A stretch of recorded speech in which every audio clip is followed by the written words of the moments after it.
The Amhara region, a heartland of Ethiopian history and culture, is grappling with a devastating internal conflict. This conflict, erupting in 2023, pits the Ethiopian federal government against the Fano, a militia group primarily composed of ethnic Amharas. The crisis is marked by escalating violence, civilian casualties, and widespread displacement, casting a shadow over the region's future. This essay delves into the complexities of the Amhara conflict, examining its root causes, key actors, and potential paths towards a lasting peace. The Amhara conflict is deeply rooted in historical grievances, political transitions, and ethnic tensions that have simmered for decades in Ethiopia. Understanding the timeline of events is crucial to grasping the conflict's evolution. From the initial political shifts in 2014 to the eruption of violence in 2023, each stage has contributed to the current crisis. The dismantling of regional special forces by the federal government in April 2023 proved a critical turning point, igniting widespread unrest and pushing the region into a full-blown insurgency by August of the same year. The conflict has had a devastating impact on the Amhara region, leading to a dire humanitarian situation. Thousands of civilians have been killed, with the UN reporting at least 740 deaths in 2023 alone. Over 100,000 people have been displaced from their homes, seeking refuge from the violence.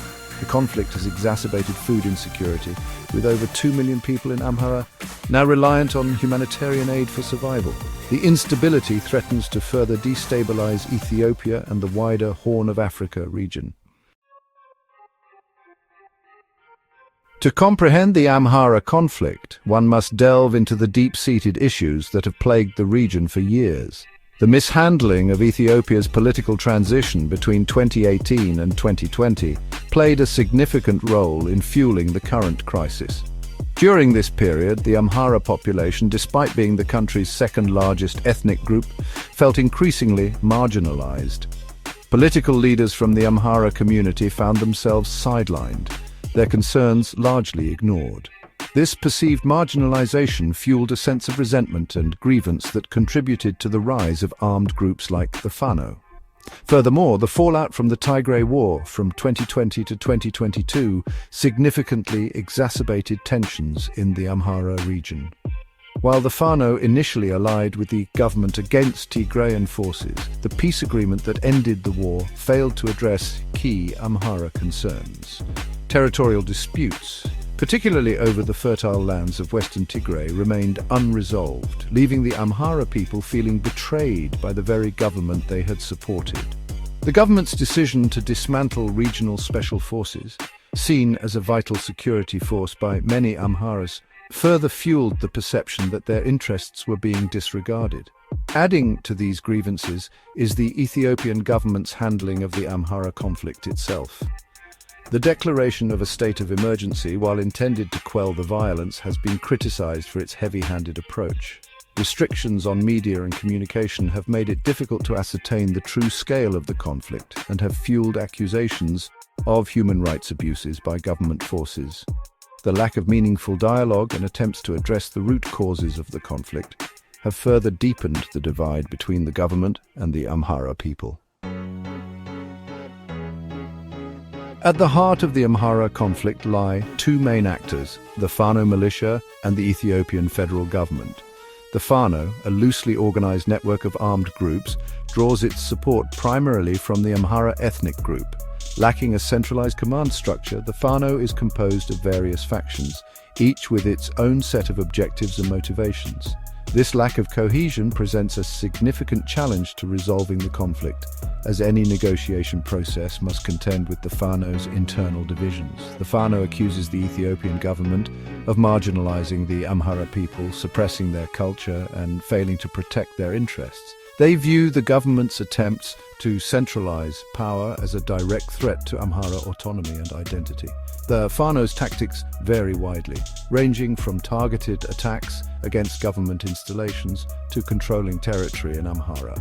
Their reliance on guerrilla warfare and knowledge of the local terrain makes them a formidable force against the Ethiopian military. On the other side of the conflict stands the Ethiopian federal government, led by Prime Minister Abiy Ahmed. The government views the Fano as an illegal armed group and accuses them of terrorism and inciting ethnic violence. They argue that the Fano's actions undermine national unity and stability.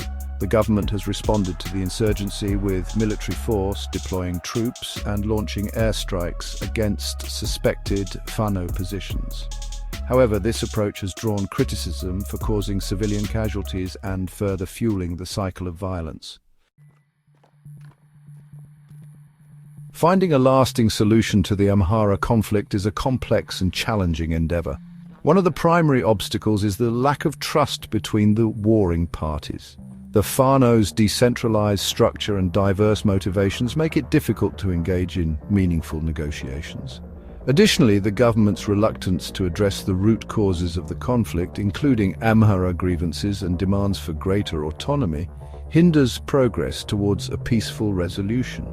Despite these challenges, there are glimmers of hope for peace. The international community, including the African Union and the United Nations, can play a constructive role by mediating between the government and the Fano.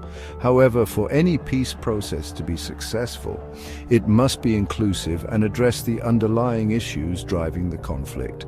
This includes addressing Amhara concerns about marginalization, ensuring their representation in political processes, and finding a lasting solution to the territorial disputes that have fueled tensions with neighboring regions. Ultimately, a sustainable peace in the Amhara region hinges on the willingness of both the Fano and the Ethiopian government to engage in good faith dialogue and compromise. The government must demonstrate a genuine commitment to addressing the legitimate grievances of the Amhara people, including their concerns about political representation and cultural preservation. Similarly, the Fano must be willing to lay down their arms and participate in a political process that seeks to address their concerns through peaceful means. The path to peace in Amhara will be long and arduous, but it is a journey that must be taken for the sake of the region's people and the future of Ethiopia.